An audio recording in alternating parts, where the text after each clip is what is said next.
అంతయు నాయన మీ యొక్క శక్తిని, మీ యొక్క బలాన్ని, ఆ క్రిస్మస్ యొక్క సంతోషంను, క్రిస్మస్ యొక్క ఆనందంను, క్రిస్మస్ యొక్క ఆశీర్వాదాన్ని యేసు ప్రభువారిని మా హృదయంలోకి, మా కుటుంబాల్లోకి, మా సంఘముల్లోకి మేము ఆహ్వానించినట్లుగాను నీవు మరొకసారి మమ్మల్ని సంధింపచేసి, మమ్మల్ని అభిషేకించి, మమ్మల్ని బలపరిచి, మమ్మల్ని ఆశీర్వదించి మరి యేసయ్య అతి పరిశుద్ధ నామమున వేడుకొంచున్నాను దేవా, ఆమేన్.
ఈ దినకాలం దేవుని యొక్క వాక్యము ప్రార్థనతో ప్రారంభించుకుందాం. పరిశుద్ధుడు అయిన దేవ, నీ పరిశుద్ధమైన నామమునకు స్తుతులు వందము చెల్లించుకొంచున్నాం దేవ.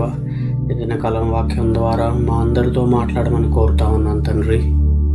ప్రత్యేక రీతిగా ఈ క్రిస్మస్ మాసములో మేము ఉంచుండగా మీ దీవెనను, మీ ఆశీర్వాదమును, మీ స్వస్థతను మెండుగా మా జీవితంలో అనుగ్రహించమని కోరుతా ఉన్నాను. ఎవరైతే ఈ లైవ్లో పార్టిసిపేట్ అవుతున్నారో ప్రతి వారిని నువ్వు anoint them in the name of Jesus. ప్రతి వారిని నీ యొక్క శక్తితో వారిని అభిషేకించమని కోరుతా ఉన్నాను. క్రిస్మస్ యొక్క ఆనందాన్ని ప్రతి వారి గృహాల్లో, ప్రతి వారి యొక్క హృదయంలో యేసు నామములో నువ్వు అనుగ్రహించమని కోరుతా ఉన్నాను దేవా. ప్రత్యేక రీతిగా నాయన ఇటు సమయంలో నీ వాక్యంను మేము ధ్యానించుకొని ఉండగా నీ మెల్లని స్వరం ద్వారా మా హృదయంతో మాట్లాడినట్లుగాను, ఏమైతే మేము ఈ సంవత్సర కాల దినములన్నిటిలో మేము పోగొట్టుకున్నాము, ఈ క్రిస్మస్ సమయమున ఈ మంచి దినాలలో నీ ఎదుటి నుండి పోగొట్టుకున్నవన్నీ తిరిగి సంపాదించుకున్నట్లుగాను, ఎలాగ గత క్రిస్మస్ దినాలలో నీ యొక్క సన్నిధిని మేము అందరం ఎలాగ అనుభవించాము, కానీ ఈ సంవత్సర కాలం అంతయు కొన్ని విషయాల్లో మిమ్మల్ని దుఃఖపరిచాం, మిమ్మల్ని గాయపరిచాం, మీ ఎదుటి నుండి మేము దూరంగా వెళ్ళిపోయాం. కానీ నీవు మమ్మల్ని వదలలేదు. నువ్వు మాతో ఉన్నందుకు కృతజ్ఞతాస్తుతులు చెల్లిస్తూ ఉన్నాను. ప్రత్యేక రీతిగా మరొకసారి మా యొక్క ఆత్మీయ జీవితాన్ని ఆయుత్తుపరిచి వెలిగించి ఆశీర్వదించి మాతో మాట్లాడమని యేసు అతి పరిశుద్ధ నామమున వేడుకుంటున్నాను దేవా, ఆమేన్. మీ అందరికీ నా హృదయపూర్వక వందనములు.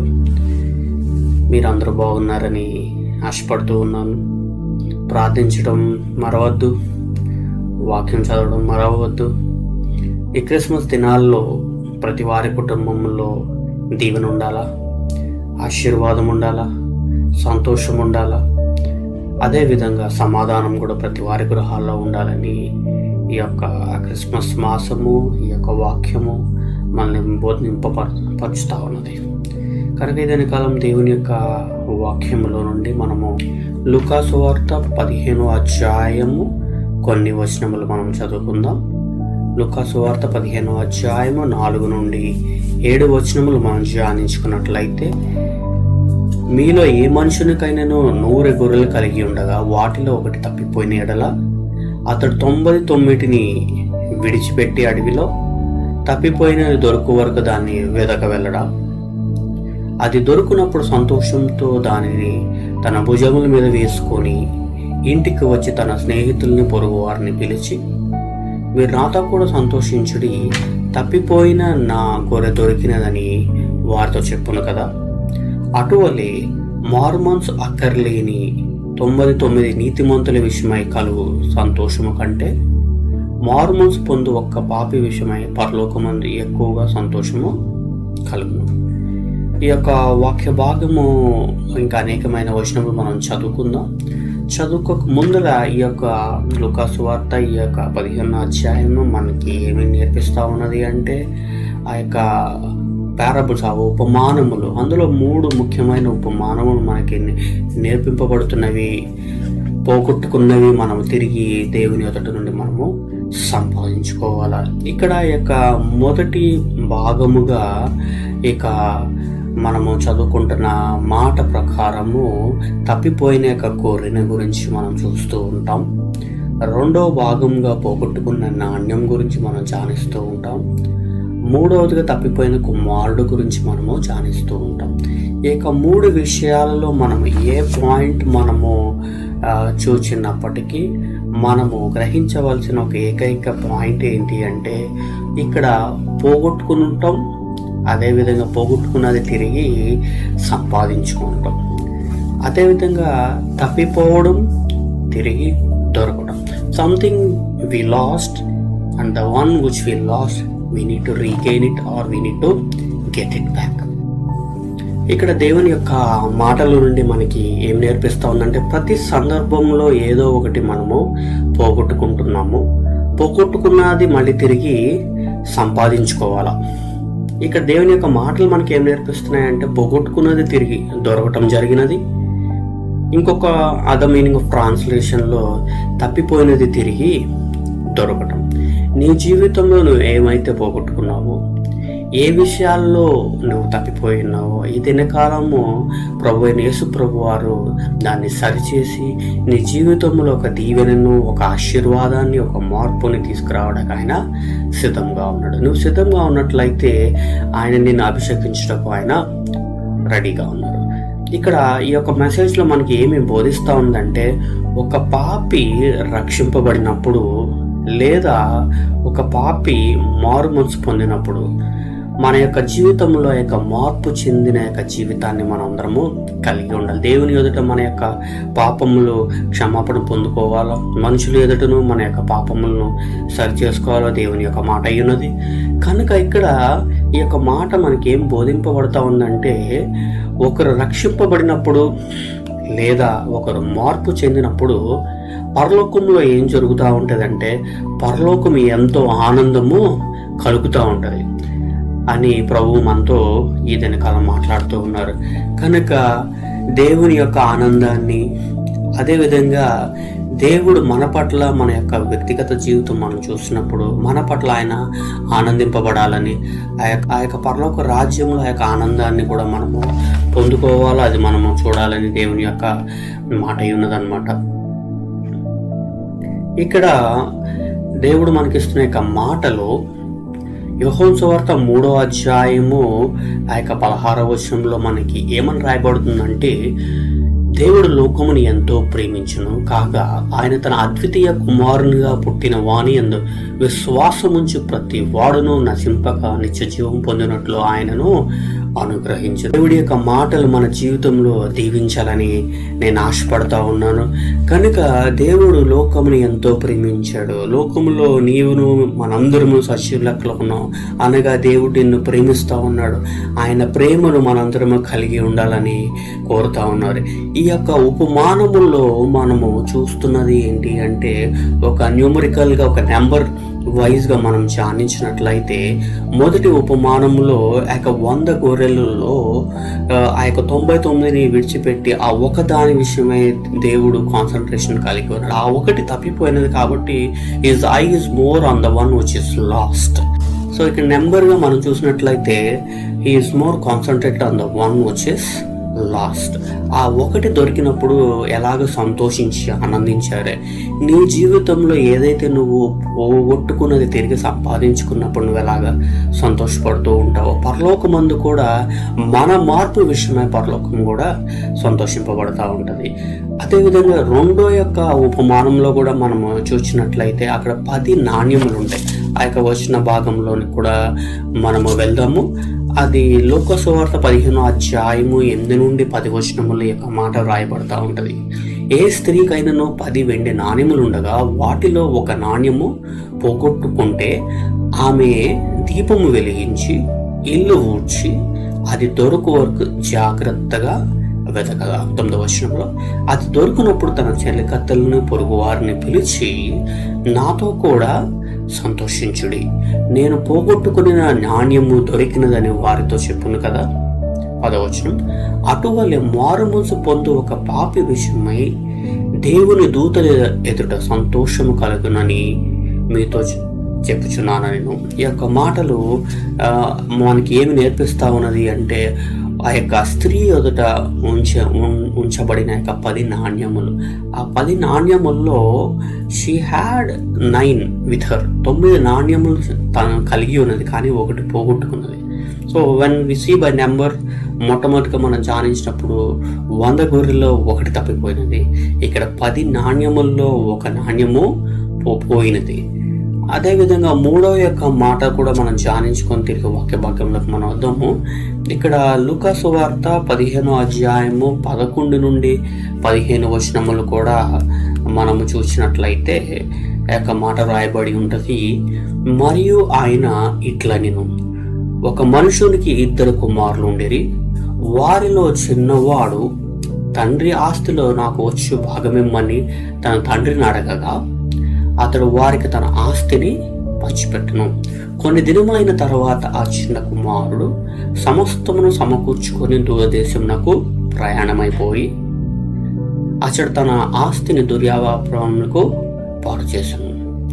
అదంతయు ఖర్చు చేసిన తర్వాత ఆ దేశమందు గొప్ప కరువు రాగా వాడు ఇబ్బంది పడసాగి వెళ్ళి ఆ దేశంలో ఒకరి చెంత చేరును. అతడు పందులను మేపుటకు తన పొలంలోనికి వారిని పంపెను. 16 నుండి 20 వచనములు కూడా మనం చదివినట్లయితే వాడు పందులు తిను పొట్టుతో తన కడుపు నింపుకొని ఆశపడిన కానీ ఎవడనో వానికి ఏమీ ఇయ్యలేదు. అయితే బుద్ధి వచ్చినప్పుడు వాడు తన తండ్రి యొద్దకు, ఎంతో మంది కూలివాండ్లలో అన్నము సమృద్ధిగా ఉన్నది, నేనైతే ఇక్కడ ఆకలికి చచ్చిపోతున్నాను. నేను లేచి నా తండ్రి యొద్దకు వెళ్ళి, తండ్రి, నేను పరలోకమునకు విరోధముగా నీ ఎదుట పాపము చేసి తిని ఇక మీదట నీ కుమారునని అనిపించుకొనుటకు యోగ్యుడిని కాను, నన్ను నీ కూలివారిలో ఒకనిగా పెట్టుకొనమని అతనితో చెప్పుదును అనుకొని లేచి తండ్రి యొద్దకు వచ్చును. వాడింకను దూరంగా ఉన్నప్పుడు తండ్రి వానిని చూచి కనికరపడి పరిగెత్తి వాని మెడ మీద పడి ముద్దు పెట్టుకొనెను.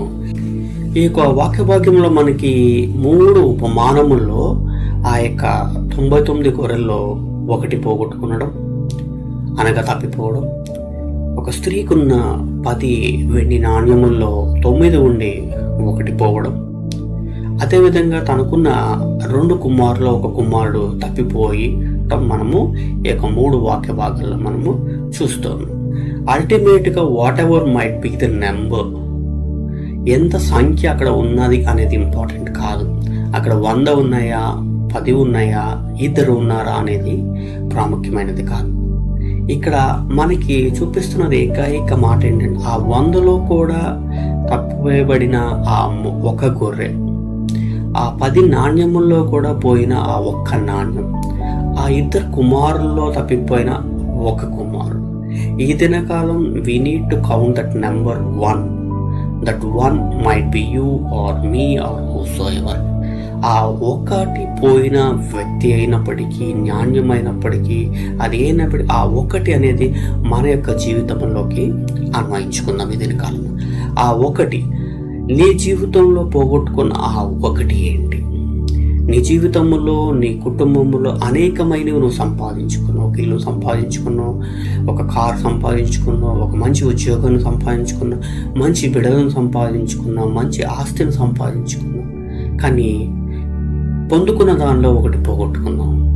మరి ప్రేమను పోగొట్టుకున్నావా, లేకపోతే సమాధానాన్ని పోగొట్టుకున్నావా? Or else many things. నేను ఎన్నో ఎగ్జాంపుల్స్ తీసుకురాగలను. అది వాక్యంలోకి మనం వెళ్ళినట్లయితే, నువ్వు ఏదైతే దానిని నువ్వు పోగొట్టుకున్నావో పోయినది అని మనం విచారించక్కర్లేదు. ఆ పోయినది తిరిగి సంపాదించుకోవడం ఎలాగనేది దినకాలం మనం చేయవలసిన యొక్క ప్రయత్నమైనది.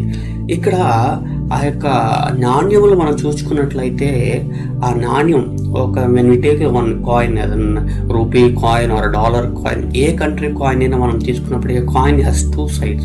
కాయిన్కి 2 వైపులా ఆ యొక్క ఇంప్రింట్స్ అనేవి ఉంటుంది. అనగా ఒక మాటలో చెప్పాలి అంటే, ఆ నాణ్యానికి ఒక రూపం ఉన్నది, ఆ యొక్క నాణ్యానికి ఒక ఆకారం ఉన్నది. జనరల్గా అన్ని నాణ్యాలు రౌండ్గా ఉంటాయి, కొంచెం ఇర్రెగ్యులర్ షేప్స్లో ఉంటాయి, కానీ ఆల్మోస్ట్ అన్నీ రౌండ్గానే ఉంటాయి. ఒక రూపం అనేది ఆ యొక్క నాణ్యానికి ఉంది, కానీ ఆ నాణ్యానికి ఒక విలువ ఉన్నది. either it is $1 or 1 rupee, it's a $5 or a 5 rupee, whatsoever. ఆ యొక్క నాణ్యానికి అనేది ఒక విలువ అనేది ఉన్నది, కానీ ఆ నాణ్యానికి ప్రాణం అనేది లేదు. ఈ యొక్క మాటను మనం జ్ఞాపకం చేసుకోవాలి. అదేవిధంగా మనము ఆ యొక్క 100 గొర్రెలను మనం చూస్తూ ఉన్నాం. 100 గొర్రెలలో మనం చూసుకున్నప్పటికీ, అది ఒకటి తీసుకున్నప్పటికీ ఆరు 100 ఎనీ తీసుకున్నప్పటికీ, ఆ యొక్క జీవికి శరీరం ఉన్నది. ఆ శరీరం ఉన్నది, అదేవిధంగా శరీరం ఉండటం వల్ల ఆ గొర్రెకి ప్రాణం కూడా ఉన్నది, కానీ ఆత్మ లేదు. అది మన యొక్క గొర్రెల విషయమని మనం ధ్యానించాలి. 3వ ఉపమానంగా మనము ఆ యొక్క మనుషుని యొక్క రూపాన్ని మనం చూస్తూ ఉన్నాం. మనుషునికి అనగా నేను తీసుకుంటున్న కాంటెక్స్ట్లో 2 కుమారులు. ఆ యొక్క ఒక కుమారుడు ఉన్నాడు, ఒక కుమారుడు తప్పిపోవడం. నేను తీసుకుంటున్న యొక్క కాంటెక్స్ట్లో కుమారుల గురించి, ఆ యొక్క జీవానికి శరీరం ఉన్నది, మనిషికి ఆత్మ ఉన్నది, మనిషికి ప్రాణం ఉన్నది. ఈ 3 డిఫరెన్సెస్కి we need to see the difference of qualities between a coin and an animal and an human. దేవుడు మన యొక్క జీవితంలో శరీరాన్ని ఇచ్చాడు, ఆత్మనిచ్చాడు, ప్రాణాన్ని కూడా ఇచ్చాడు. సో మూడిటిని మనము భద్రంగా కాపాడుకోవాలి. మన ఆత్మీయ జీవితాన్ని మనం కాపాడుకోవాలా, మన శారీరక జీవితాన్ని మనం కాపాడుకోవాలా. దేవుడు మనకిచ్చిన యొక్క ప్రాణం, ఆయుష్ను కూడా మనము ఇదే కాలం కాపాడుకోవాల్సిన యొక్క మాట అయి ఉన్నది. ఇక్కడ తప్పిపోయిన వారి కొరకు యేసు ప్రభు వారు చూపిస్తున్న మారని ప్రేమ. నువ్వు దేవుని నమ్ముకొని ఎన్ని సంవత్సరాలు అయినదో, కానీ the same continuity it is there between you and him. దేవునితో నీకును ఆయనకి ఉన్న సంబంధము నువ్వు ఆయన తెలుసుకున్న నాటి నుండి ఈ దినకాలం వరకు ఉన్నదా అని ప్రతి వారం ప్రశ్న వేసుకోవాలి. ప్రశ్న వేసుకున్నట్లయితే కొంతమంది దేవునితో కలిగి ఉండొచ్చు. నేను ఇక్కడ తీసుకుంటున్న ఇంకొక మాటగా, ఎవరైతే దేవునితో సంబంధాన్ని పోగొట్టుకున్నామో, ఆ యొక్క కమ్యూనికేషన్ మనం పోగొట్టుకున్నామో, ప్రార్థన చేయడం మానివేసినట్లయితే ఈ దినకాలం నుంచి ఆ యొక్క ప్రార్థనాత్మ దేవుడిని జీవితంలో దయచేయనుగాక. వాక్యం చదవడం మానివేసినట్లయితే, నీవు నీ ఇంట్లో అనేకమైన బైబిల్స్ ఉన్నాయి, కానీ నీ బైబిల్ తీసి ఎన్ని సంవత్సరాలు అయినది, నీ బైబిల్ తీసి ఎన్ని దినాలైనది, నువ్వు బైబిల్ చదివి ఎన్ని రోజులైనది. ఒక క్రైస్తవుడుగా, ఒక ఈ మాట వింటున్న బిడగా నీవు బైబిల్ని మొదటి నుండి చివరి వరకు కంఠాభరితంగా చదవాల. ఎలాగ ప్రతి దినం 3 పూట్ల మన ఆహారం తీసుకుంటున్నామో, దేవుని యొక్క వాక్యము ఆహారం వలె మనము భుజించాల. ఈ విషయాల్లో మనం తప్పిపోయినట్లయితే మనం కూడా what we have lost in our life, అక్కడైతే ఒక గొర్రెను తప్పిపోవడం చూస్తున్నాం, ఒక నాణ్యం పోవడం చూస్తున్నాం, ఒక కుమారుడు తప్పిపోవడం మనం చూస్తూ ఉన్నాం. కానీ నీ జీవితంలో అన్నీ ఉన్నాయి, కానీ మన జీవితంలో ఏమైతే పోగొట్టుకున్నామో ఇదే కాలము తిరిగి సంపాదించుకున్నట్టుగా దేవుడు మన జీవితంలో ఇస్తున్న మరొక తరుణం అన్నమాట. ఇక్కడ తప్పిపోయిన వారి కొరకు దేవుడు చూపిస్తున్న ప్రేమ. చాలామంది ఏదైనా వస్తువు పోయితే ఏం చేస్తాం, జనరల్గా మనం వెతుకుతాం, దొరికితే దొరుకుతుంది. ఒకవేళ ఇన్ కేస్ దొరకలేదనుకో, ట్రై చేసి ఏం చేస్తామంటే దాన్ని వదిలేస్తాం. కానీ మన దేవాది దేవుడు అయిన యేసుప్రభు వారు మనము మర్చిపోయిన తల్లి అయినా మరచును, కానీ నేను నిన్ను మరోను అని ఆయన మాటలు చలింపబడతా ఉన్నాయి. కనుక మనం ఈ దినకాలం జ్ఞాపకం చేసుకోవాల్సిన ఏకైక మాట ఏంటంటే, ఆయన శిలువలో మన పట్ల చూపించిన ఆ యొక్క కల్వరి ప్రేమ, ఆయన నీ పట్ల నా పట్ల చూపించిన అపారమైన ప్రేమ. కనుక ఆ యొక్క ప్రేమ అనేది, ఆ యొక్క క్షమించే స్వభావం మనం కలిగి కూడా ఉండాలని, ఆ యొక్క మారని ప్రేమ ఎలాగా మనం తప్పిపోయినప్పటికీ మనల్ని వెతికి రక్షించుటకు ఆయన ఈ లోకానికి వచ్చి ఉన్నారు. కనుక మనల్ని కాపాడుటకు ఒక వ్యక్తి అయిన యేసుప్రభు వారు మనకి నిత్యము ఉన్నారనమాట. కనుక నశించిన దాన్ని వెతికి రక్షించుటకు ఆయన్ని చూపించిన యొక్క కల్వరి ప్రేమ అనమాట. కనుక కల్వరి ప్రేమను మనము మరవకూడదనమాట. ఇక్కడ 8-9 వచనాలు మనము చూచుకున్నట్లయితే, ఈ యొక్క 8-9 వచనములో మనం ఇందాక చదివిన రీతిగా ఆ యొక్క స్త్రీకి ఉన్న ఆ యొక్క 10 నాణ్యములు, ఆ 10 నాణ్యాల్లో ఆమె ఏం చేసింది అంటే, 9 మంచిగా ఉన్నాయి, ఒకటి పోతే పోయింది కదా అని తను వదిలేయలేదన్నమాట. ఆ 9ని భద్రపరుచుకొని తను ఏం చేసిందంటే, పోయిన ఆ యొక్క 10వ నాణ్యాన్ని గురించి వెతకడం మొదలుపెట్టింది. సో తను ఎలా వెతకడం మొదలుపెట్టింది అని కూడా మనము జ్ఞాపకం చేసుకోవాలి. తాను ఎలా వెతకడం ప్రారంభించింది అంటే, so she needs some light, వెలుగు కావాలి. ఒక లైట్ ఆన్ చేసి, చీకటిగా ఉన్న గది అయినప్పటికీ కొంచెం వెలుగుగా ఉన్న గది అయినా సరే ఏం చేస్తుంటాం, పోయినది మంచిగా దొరకాలని చెప్పి we use to on the lights, మనం లైట్స్ ఆన్ చేస్తూ ఉంటాం. 1 కాయిన్ వాజ్ లాస్ట్. ఆ పోయిన నాణ్యం ఏంటి అనగా, మన జీవితంలో మనం అన్వయించుకున్నట్లయితే, నీ జీవితంలో అనేకమైనవి దేవుడు ఇచ్చాడు. ఈ దినకాల నువ్వు ఏ నాణ్యమైతే నువ్వు పోగొట్టుకున్నావో, నువ్వు భద్రతను పోగొట్టుకున్నావా, లేదా నీ యొక్క భరోసాని నువ్వు పోగొట్టుకున్నావా, నీ భవిష్యత్తుని నీ ఫ్యూచర్ని నువ్వు పోగొట్టుకున్నావా? ఆ యొక్క పోగొట్టుకునే యొక్క నాణ్యములు తిరిగి దొరుకుతాయి అన్న నిశ్చయత నీలో ఉండాలి. నీ భద్రతను నువ్వు తిరిగి సంపాదించుకోవాలా, నీ భరోసాని నువ్వు తిరిగి సంపాదించుకోవాలా, నీ భవిష్యత్తు ఎక్కడైతే ఆగిపోయిందో అక్కడి నుంచి అది రీస్టార్ట్ పునరుద్ధరింపబడాలా. కనుక పోగొట్టుకున్నవన్నీ నీ జీవితంలో ఈ దినకాలం దొరకాలని ఈ యొక్క నాణ్యము గురించి దేవుడు మనతో మాట్లాడుతూ ఉన్నాడు అనమాట. నీ జీవితంలో నువ్వు ఏమైతే పోగొట్టుకున్నావో ఒకసారి కూర్చొని ఆలోచించుకో.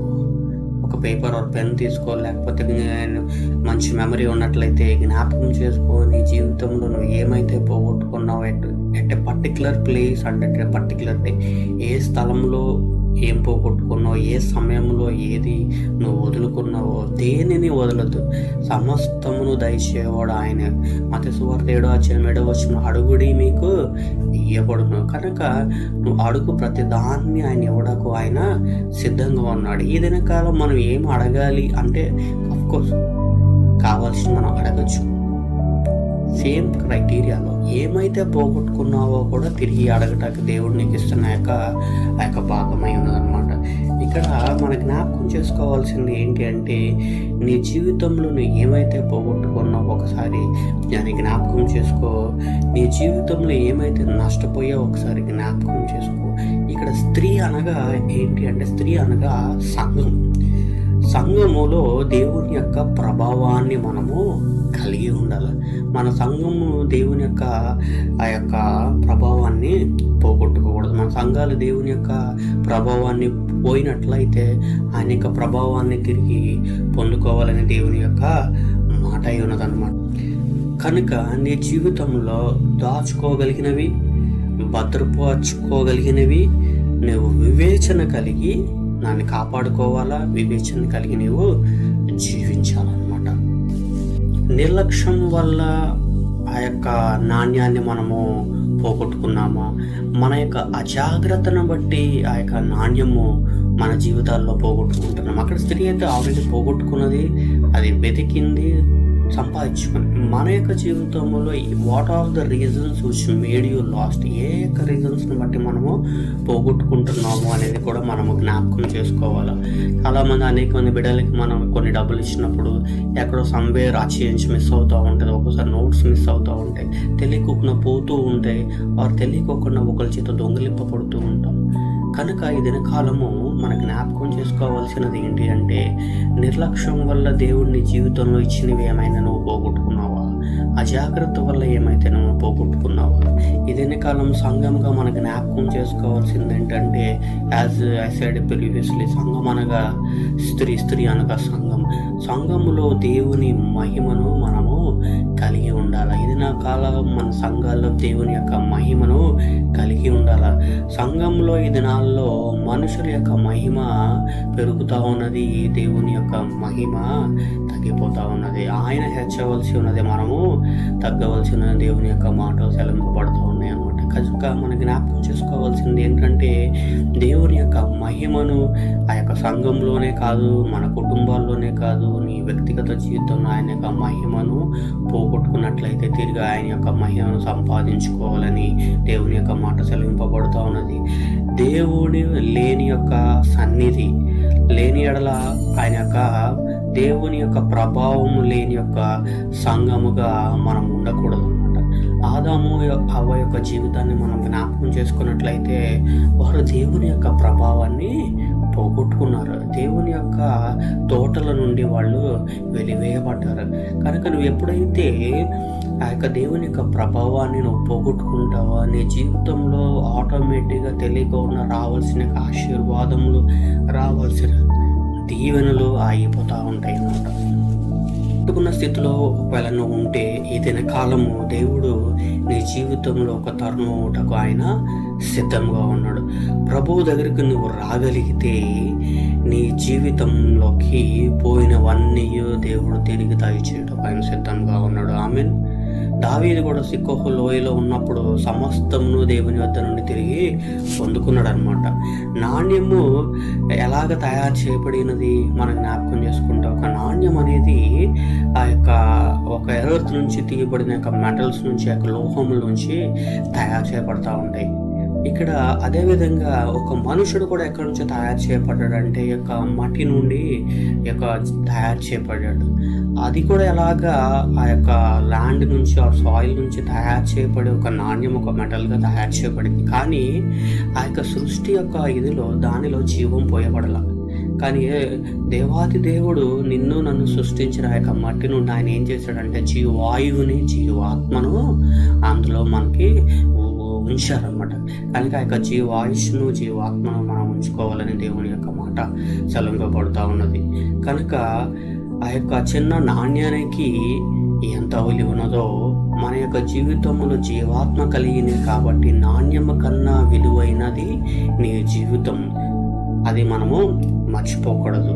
దేవునికి మనకి మధ్య ఉన్న సంబంధం ఉండాలా, దేవునికి మనకి మధ్య ఆయన మహిమ నింపబడి ఉండాలా, దేవునికి మనకి మధ్య ఒక విలువ ఉండాలి. మన లోకంలో ఎలాగా నీకును నాకును మధ్య ఒక విలువ ఉండాలని ఎలా కోరుకుంటున్నామో దేవునికి నీకును మధ్య కూడా ఆ యొక్క విలువ ఉండాలా, ఆ యొక్క విలువ కలిగిన జీవితం కలిగి ఉండాలని దేవుని యొక్క మాటలు సెలవింపబడతా ఉన్నాయి. ఇక్కడ ఒక కాయిన్ మనం తీసుకున్నట్లయితే అది ఆ కాయిన్ మీద 1 అని రాసి ఉండొచ్చు, 5 అని రాసి ఉండొచ్చు, 10 అని రాసి ఉండొచ్చు. So depending upon the value of the coin బట్టి అదొక ముద్రను ప్రింట్ చేసి తయారు చేయబడతా ఉంటాయి. కానీ మన యొక్క జీవితంలో మరి ఏ ముద్ర ఉంది? మనకేమైనా నెంబర్ ఉందా? మనకేం నెంబర్ లేదు. We don't have 1, we don't have 5 or we don't have 10 like a coin. కానీ దేవుని యొక్క ముద్ర అనేది మన మీద ముద్రింపబడి ఉండాలి. కనుక ఆ యొక్క దేవుని యొక్క ముద్రను నువ్వు పోగొట్టుకున్నట్లయితే ఏదైనా కాలము అది నువ్వు తిరిగి సంపాదించుకోవాలని దేవుని యొక్క మాట సెలవివ్వబడుతూ ఉన్నది. కనుక పాపము ద్వారాను, లేకపోతే నువ్వు అజాగ్రత్త వల్లను, లేకపోతే నిర్లక్ష్యం వల్లను నీ జీవితంలో నువ్వు ఏమైతే పోగొట్టుకున్నావో నీవు శ్రద్ధతో నువ్వు వెతకాల. ఆ యొక్క వాక్య భాగాలను కూడా తను ఎలా వెతికింది అంటే ఒకసారి వాక్య భాగాలను మనం చూసినట్లయితే ఆ 8వ వచనంలో, లోకసువార్త 15:8 వచనంలో, ఏ స్త్రీకైనా 10 వెండి నాణ్యములు ఉండగా వాటిలో ఒక నాణ్యము పోగొట్టుకుంటే ఆమె ఏం చేసింది? ఆమె దీపము వెలిగించి ఇల్లు ఊడ్చి అది దొరికినంతగా దీపం వెలిగించింది, నెక్స్ట్ ఇల్లు ఊడ్చింది, అది వెతికే అంతవరకు జాగ్రత్తగా వెతికిందనమాట. కనుక మన జీవితంలో ఏమైతే పోగొట్టుకున్నామో అది శ్రద్ధగా నువ్వు వెతకాలి. అంటే ముందు వెలిగింపబడాలి. దేవుడు వెలుగు అన్నాడు కనుక ఆయన దేవుని యొక్క వెలుగు నువ్వు కలిగి ఉన్నట్లయితే ఆ వెలుగులో నుండి నువ్వు పోగొట్టుకున్నవన్నీ దేవుని యొక్క వెలుగులు అవి ఇట్ కెనాట్ బి హిడెన్. అది దాయబడదు అనమాట. దేవుని యొక్క వెలుగులో దేవుని యొక్క మాటలో కూడా ఒక మాట రాయబడి ఉంటుంది. 4 గదులు ఏందో చెప్పబడినవి మిద్దెల మీద ప్రకటింపబడును అని కూడా దేవుని యొక్క మాట ఉందన్నమాట. నేను ఆ కాంటెక్స్ట్లోకి వెళ్ళట్లేదు. కానీ సో ఎక్కడ దాచబడి ఉన్నప్పటికీ అది వెలికి తీయగలిగిన ఏకైక సముద్ర such and high wattage power of light లోకంలో అన్నిటికన్నా ఉన్నది ఏంటంటే దేవుని యొక్క వెలుగు అనమాట. ఆ వెలుగులో నువ్వు వచ్చినట్లయితే, ఆ వెలుగులో నువ్వు ప్రకాశింపబడినప్పుడు నువ్వు పోగొట్టుకున్నవన్నీ నువ్వు సంపాదించుకోగలుగుతావు. నువ్వేమైతే ఏం పోగొట్టుకున్నావో ఏదైనా కాలం నువ్వు ఏమి నష్టపోయావు, ఎందుకు నువ్వు దిగజారిపోయావు, ఏ విషయాల్లో నువ్వు వెనక్కి తిరిగావు, ఏ విషయాలలో నువ్వు బలహీనుడవయ్యావు, ఏ విషయాలలో నువ్వు నిరాశ కలిగి ఉన్నావు, నిస్సహాయ స్థితిలో ఉన్నావు, ఏ విషయంలో నువ్వు చింత కలిగి ఉన్నావు, ఏ విషయంలో నువ్వు కలత కలిగి ఉన్నావు, నీ భవిష్యత్తు విషయంలో నువ్వు ఇబ్బంది కలిగి ఉన్నావేమో, దేని విషయమై ఏ విషయాలైతే నువ్వు పోగొట్టుకున్నావు ఏదైనా కాలము నువ్వు శ్రద్ధగా దేవుని ఎదుట, ఆసక్తిగా దేవుని ఎదుట నువ్వు వెతికినట్లయితే నువ్వు పోగొట్టుకున్నవన్నీ దేవుడు నీకు తిరిగి ఇవ్వటకును, నువ్వు నష్టపోయినవన్నీ దేవుడు నీ జీవితంలో తిరిగి ఇవ్వటకు, నువ్వు ఎక్కడైతే దిగజారిపోయావో అక్కడ నీవు లేవనెత్తుటకు, నువ్వు ఎక్కడైతే నువ్వు వెనక్కి తిరుగుతావన్నావో ఆ స్థానం నుండి నిన్ను ముందుకు తీసుకొని ఇంకను నిన్ను ఎదిగించటకును ఆయన సిద్ధంగా ఉన్నాడు. ఎక్కడైతే నువ్వు బలహీనుడయ్యావో అక్కడ నిన్ను బలవంతుడిగా చేయటకు, ఎక్కడైతే నువ్వు నిరాశపడి ఉన్నావో దేవుని ఆశలు ఆ యొక్క స్థలం నుండి చిగురించుటకును, నీ చింత యావత్తులన్నిటి నుండి విడిపించుటకు ఆయన సిద్ధంగా ఉన్నాడు. ఇవన్నీ what all you have lost, నువ్వు ఏవైతే పోగొట్టుకున్నావో అవి దొరకాలి అంటే నువ్వేం చేయాలి అంటే నువ్వు మొట్టమొదటిగా వెలిగింపబడాలి. ఆ వెలుగు నువ్వు ఎక్కడ పొందుకోగలుగుతావు అంటే దేవుని యొక్క పాదములు ఎత్తును పొంది, నేను లోకానికి వెలుగై ఉన్నాడు. ఆయన యొక్క వెలుగు నువ్వు కలిగి ఉన్నట్లయితే, ఆ యొక్క వెలుగు నీ మీద ప్రకాశమానమై ఉన్నప్పుడు నువ్వు వెలిగింపబడతావు అనమాట. నువ్వు వెలిగింపబడిన తర్వాత స్త్రీ ఏం చేసిందంటే చీపురు తీసుకొని ఊడ్చినదనమాట. వెతుకుతా ఉంది మీన్స్ లైక్ స్వీపింగ్. అదేవిధంగా నీ జీవితంలో ఎక్కడైతే నువ్వు పోగొట్టుకున్నావు ఆ స్థానంలో నువ్వు వెతుకు, నువ్వు ఊడు, అనగా నువ్వు నిన్ను తగ్గించుకో, నువ్వు సమర్పించుకో, దేవుని సన్నిధిలో నువ్వు నిన్ను కృమ్మరించుకో, నువ్వు ఊడ్చుకొని నువ్వు నిన్ను సిద్ధపరచుకొని, ఊడ్చుకుంటావు అంటే in the sense making it clean in parallel. So ఆ సమయంలో తను వెతుకుతున్నప్పుడు తన యొక్క టార్గెట్ పోయిన నాణ్యం వెతుకుతూ ఉన్నది. వెతుకుతూ ఊడుస్తున్న టైంలో మరి వేరే ఏమైనా ఉన్నాయి కూడా, అవి కూడా దొరుకుతూ ఉంటాయి కదా. మేబీ నాణ్యం ప్లేస్లో మేబీ ఇంకొక వస్తువు ఉండి ఉండొచ్చు.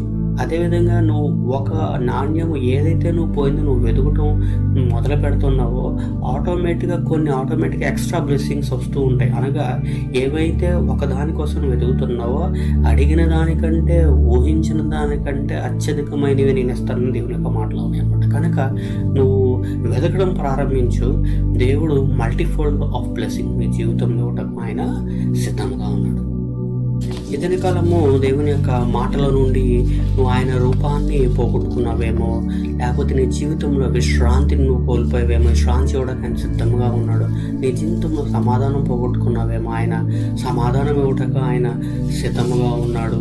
అదేవిధంగా నువ్వు నిరీక్షణ పోగొట్టుకున్నావేమో, ఆయన నీకు నిరీక్షణ ఇవ్వటకు ఆయన సిద్ధంగా ఉన్నాడు. దేవుని యొక్క సన్నిధిని పోగొట్టుకున్నావేమో, ఆయన సన్నిధిని నీ జీవితంలో తిరిగి ప్రసాదించుటకు ఆయన సిద్ధంగా ఉన్నాడు. ఆయన యొక్క పేషెన్స్, ఆ యొక్క సహనాన్ని నువ్వు పోగొట్టుకున్నావేమో, ఇదని కాలము నీ జీవితంలో సహనం ఇవ్వడానికి ఆయన సిద్ధంగా ఉన్నాడు. ఆశీర్వాదం పోగొట్టుకున్నావేమో, ఆయన నీకు ఆశీర్వాదం ఇవ్వడానికి ఆయన సిద్ధంగా ఉన్నాడు. దేవునికి నువ్వు వ్యతిరేకంగా వెళ్తున్నావేమో, దేవుని కలిగే ఉన్నావు కానీ దేవునికి వ్యతిరేకంగా వెళ్తున్నావేమో. ఎలాగా యోనా కూడా దేవుని కలిగే ఉన్నాడు, దేవుడు వెళ్ళమన్న చోటకి వెళ్ళకపోవడం వల్ల ఆ యొక్క ఏమైంది అంటే తన యొక్క సాక్ష్యాన్ని పోగొట్టుకున్నాడు. ఒక క్రైస్తవుడుగా వాక్యం వెంటనే నువ్వు నీ యొక్క సాక్ష్యాన్ని పోగొట్టుకోకూడదు. ఒక క్రైస్తవుడు అనేది ఒక మతం కాదు. ఆ యొక్క క్రైస్తవుడు అనేది is a living example, is a testifying example. నువ్వు మాట్లాడుతున్నది అవునై ఉండాలి, నువ్వు మాట్లాడుతున్నది నిజాయితీ కలిగి ఉండాలన్నమాట. కనుక దేవుని పేరు పెట్టబడిన బిడలుగా ఉన్న మనము సాక్ష్యం కలిగి ఉండాలి. కనుక సాక్ష్యం నువ్వు పోగొట్టుకుంటే తిరిగి నీ యొక్క సాక్ష్యాన్ని సంపాదించుకో. ఒకవేళ నువ్వు మారుమనసు పొంది ఉండొచ్చు, కొన్ని సంవత్సరంలో అయి ఉండొచ్చు. నీ మారుమనసు నువ్వు పోగొట్టుకున్నట్లయితే నువ్వు మారుమనసును తిరిగి సంపాదించుకోవాలి. ఎలాంటి పరిస్థితుల్లో నువ్వు ఉన్నప్పటికైనా పరిశుద్ధుడైన దేవుడు నిన్ను లేవనెత్తుటకు ఆయన సిద్ధంగా ఉన్నాడు. శత్రువుల ఎదుట నిన్ను పైకి లేవనెత్తుటకు ఆయన సిద్ధంగా ఉన్నాడు. నువ్వు ఎక్కడైతే తల దించుకున్నావో ఆయన నిన్ను తల ఎత్తుటకు ఆయన సిద్ధంగా ఉన్నాడు. నా శత్రువుల ఎదుట నీవు నాకు భోజనము సిద్ధపరుస్తూ నూనెతో నా తలాంటి ఉన్నావు అని దేవుని యొక్క మాటలు సెలవింపబడతా ఉన్నాయి. కనుక ఈ శత్రువు ఎదుట మనం తలదించుకోవాల్సిన యొక్క పరిస్థితులు ఉండొచ్చు, కానీ ఈ దినకాలము దేవుడు నిన్ను పైకి లేవనెత్తుటకు ఆయన సిద్ధంగా ఉన్నాడు. ఎలాగ జక్కయ్య కూడా ఏం చేశాడంటే ఆశతో యేసు ప్రభువారిని చూడాలని చెట్టు ఎక్కడనమాట. అయితే ఆయన యొక్క ఆశను దేవుడు నెరవేర్చాడు. యేసు ప్రభువారు వచ్చి జక్కయ్య త్వరగా దిగుము, నేడు నేను నీ ఇంట ఉండవలసి ఉన్నది అన్నాడు. కనుక ఆశతో నువ్వు వెతికినట్లయితే ఆయన నీ ఇంట ఉండటకు, ఆయన నీ హృదయంలో ఉండటకు, ఆయన నీ సంఘంలో ఉండటకు, వేరెవర్ యూకు ఆయన నీతో నువ్వు ఎక్కడికి వెళ్ళినప్పటికీ ఆయన దూతలు ఆయన నీతో ఆవరించి ఉన్నట్టుటకు ఆయన సిద్ధముగా ఉన్నాడు. కనుక అన్నీ ఉండి దేవుణ్ణి పోగొట్టుకున్నావేమో, అన్నీ ఉండి ప్రార్థనాత్మను పోగొట్టుకున్నావేమో, అన్నీ ఉండి వాక్యాన్ని పోగొట్టుకున్నావేమో, ఈ లోకంలో సంపాదించుకున్నవన్నీ ఈ లోకంలోనే మనము వదిలిపెట్టి వేయవలసింది. ఒక దినాన యేసు ప్రభువారి యొక్క రెండో రాకడ వచ్చే సమయంలో ఆయన అడిగేది నువ్వు ఎంత సంపాదించుకున్నావు, నువ్వు ఎలా ఉన్నావు అనేది ఆయన అడగట్లేదు. ఆయన అడుగుతున్నది నీ యొక్క ఆత్మ. కనుక ఈ దినకాలం దేవుడు నీ జీవితంలో ఇచ్చిన యొక్క నాణ్యము నీవే. దేవుడు ఆ యొక్క 100 గొర్రెల్లో ఒక గొర్రెని ఎతుకుతున్న ఆ గొర్రె నీవే. ఆ తప్పిపోయిన కుమారులు ఆ కుమారుడు అయిన 6 కుమార్తెవైనది నీవే. కనుక ఆయన ఎక్కడికెళ్ళినప్పటికీ ఆయన నిన్ను చూస్తా ఉన్నాడు. తప్పిపోయిన వాటిని తిరిగి వెదకి రక్షించుటకు ఆయన ఈ లోకంలో వచ్చినప్పుడు తప్పిపోతున్న మనల్ని వెతికి రక్షించుటకు లైక్ ఎన్ షెపర్డ్ ఆయన మనతో ఆయన తోడుగా ఉన్నాడు అనమాట. కనుక వాక్యం తెలిసిన నీవు, వాక్యం వింటున్న నీవు, వాక్యం బోధిస్తున్న నీవు కనుక ఈ దినకాలము వాక్యములో మనము జీవించాలన్నమాట. దేవునిలో మనము వెదగాలన్నమాట. దినకాలము షార్ట్ అండ్ క్రిస్ప్గా ఈ యొక్క 3 ఉపమానములు మీ ముందు ఉంచుటకు దేవుడు సిద్ధపరిచిన యొక్క మాటలు, ఆ యొక్క గొర్రెను దేవుడు వెదకి రక్షించాడు. ఆ పోయిన నాణ్యము ఆమె దీపం వెలిగించి శ్రద్ధతో వెతికి దాన్ని సంపాదించుకుంది. ఆ యొక్క నేను ఇంకా తప్పిపోయిన కుమారుడు గురించి నేను ఇంకా డీటెయిల్డ్గా నేను జానించలేదు, కానీ సమయాన్ని బట్టి ఆ యొక్క తిరిగి తండ్రి వద్దకు తిరిగి రాగలిగాడు అనమాట. కనుక నీ జీవితంలో కూడా నువ్వు తండ్రి వద్దకు వచ్చినప్పుడు ఆయన చేర్చుకొనుటకు ఆయన సిద్ధంగా ఉన్నాడు. ఆ మాటలో లూకాసువార్త 15వ అధ్యాయం లాస్ట్ 20వ వచనంలో వాడింకను దూరంగా ఉన్నప్పుడు తండ్రిని వానిని చూసి కనికరపడి పరిగెత్తి వాని మెడ మీద పడి ముద్దు పెట్టుకున్నాను. ఇక్కడ ఈ మాట ఏమని చూపిస్తుందంటే దేవుని యొక్క ప్రేమను చూపిస్తూ ఉందన్నమాట. నువ్వు దేవుని ఎదుట నుండి నువ్వు దూరంగా వెళ్ళిపోయినప్పటికీ ఆయన నిన్ను చేర్చుకొనుటకు, ఆయన నిన్ను హత్తుకొనుటకు ఆయన సిద్ధంగా ఉన్నాడు. Are you ready to receive him? Are you ready to receive his blessings? నువ్వు సిద్ధంగా ఉన్నావా దేవుని యొక్క ఆశీర్వాదాన్ని పొందుకున్నటకు? నువ్వు సిద్ధంగా ఉన్నావా దేవుని యొక్క అభిషేకాన్ని పొందుకున్నటకు? నువ్వు సిద్ధంగా ఉన్నావా ఆయన మాటను వినుటకు? నీ జీవితంలో యొక్క రిజల్ట్స్ ఆగిపోయినవేమో, నీ జీవితంలో ఉద్యోగాలు ఆగిపోయినవేమో, నీ జీవితంలో ఆరోగ్యములు క్షీణించిపోయి ఆగిపోయినవేమో, నీ జీవితంలో వివాహములు ఆగిపోయినవేమో, నీ జీవితంలో బిడ్డలు కలగడం ఆగిపోయిందేమో, నీ జీవితంలో గృహంలో సమాధానము ఆగిపోయినదేమో, నీ సంఘము ఎదగటం ఆగిపోయినదేమో, అన్ని విషయాలు ఏమైతే what all was been lost అక్కడి నుంచి పునరుద్ధరించటకు అనగా ఆ స్త్రీ దీపం వెలిగించి నువ్వు కూడా చేయవలసింది ఏంటంటే నువ్వు వెలిగించుకో. దేవుని పాదములు ఎత్తుకొచ్చినప్పుడు నువ్వు ఎక్కడ తప్పిపోయి ఉన్నావో ఆయన నీతో బోధించుటకు ఆయన సిద్ధంగా ఉన్నాడు. ఆయన నిన్ను సరిచేయటకు ఆయన సిద్ధంగా ఉన్నాడు. కనుక ఆయన పాదములు ఎత్తుకొచ్చినట్లయితే ప్రభువా నువ్వు నన్ను చేర్చుకో, దావీదు కుమారుడా నన్ను దాటిపోకుము అని నువ్వు ఆయన అడిగినట్లయితే దేవుని యొక్క మాటలు కూడా మత్తయి సువార్త 5వ అధ్యాయంలో కూడా కొన్ని మాటలు సెలవింపబడుతూ ఉంటాయి. మత్తయి సువార్త 5వ అధ్యాయము 3వ వచనంలో ఆత్మ విషయమై దీనులైన వారు ధన్యులు, పరలోక రాజ్యం వారిది. నువ్వు ఆత్మను ఎప్పుడైతే దీనుడవుతో ఆయన నిన్ను లేవనెత్తటకు, పరలోక రాజ్యం ప్రసాదించటకు ఆయన సిద్ధంగా ఉన్నాడు. నువ్వు ఒకవేళ దుఃఖంలో ఉన్నట్లయితే నీ దుఃఖమును ఆయన తుడిచివేయటం, దుఃఖమును నిట్టూర్పును ఎగురుపోను దేవుని యొక్క మాటలు సెలవింపబడుతున్నాయి. దుఃఖపడు వారు ధన్యులు, వారు ఓదార్చబడదురు. కనుక దేవుడు నిన్ను ఓదార్చటకు ఆయన సిద్ధంగా. నా కొరకు ఎవరు లేరు అనుకుంటున్నావో, నీ కొరకు యేసు ప్రభు వారు ఉన్నారు. నన్ను వెలివేశారేమో, నన్ను వదిలేశారేమో అని నువ్వు అనుకుంటున్నావేమో, లేదు. నువ్వు ఒంటరి వాడివని నువ్వు అనుకుంటున్నావేమో, లేదు. దేవుడు నీతో ఉన్నాడు. కనుక అన్నీ నేను పోగొట్టుకున్నా, నాకేం లేదనుకున్నావు, లేదు. దేవాది దేవుడైన యేసు ప్రభు వారు ఆయన యొక్క సన్నిధి, ఆయన ప్రభావము, ఆయన నీతో నిత్యము ఉంచుటకును ఆయన సిద్ధంగా ఉన్నాడు. హృదయ శుద్ధి గలవారు ధన్యులు, దేవుడు చూశాను. హృదయ శుద్ధి కలిగి ఉండు.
అందరి జీవితంలో